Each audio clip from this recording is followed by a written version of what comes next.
Hello guys, ఇంట్లో ఏం లేనప్పుడు ఒకవేళ ఉన్నా తినాలని అనిపించినప్పుడు ఏదైనా స్పైసీగా తినాలనిపించినప్పుడు ఈ రెసిపీ ఒకసారి ట్రై చేయండి. వెల్లుల్లి అన్నం అంటారా లేకపోతే వెల్లుల్లి తాలింపు అంటారా మీ ఇష్టము.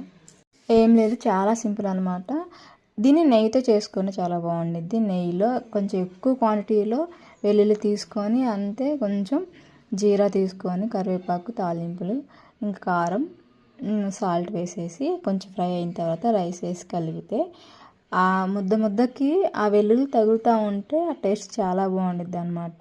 సింపుల్గా రెసిపీ అయిపోతుంది. కర్రీస్ తిని బోర్ కొట్టినప్పుడు ఇలా ట్రై చేయండి, చాలా బాగుండిద్ది అనమాట. పైన అలా ఆనియన్స్ కలుపుకొని తింటే చాలా బాగుండిద్ది అనమాట. ఎప్పుడైనా ఒకసారి ట్రై చేయండి and please do subscribe to my channel. Like చేయండి, లైక్ చేయడం వల్ల ఎక్కువ మందికి రీచ్ అయ్యిద్ది. And thank you for watching. Try చేస్తే రెసిపీని కామెంట్ చేయండి. అంతే, వీడియో బాయ్.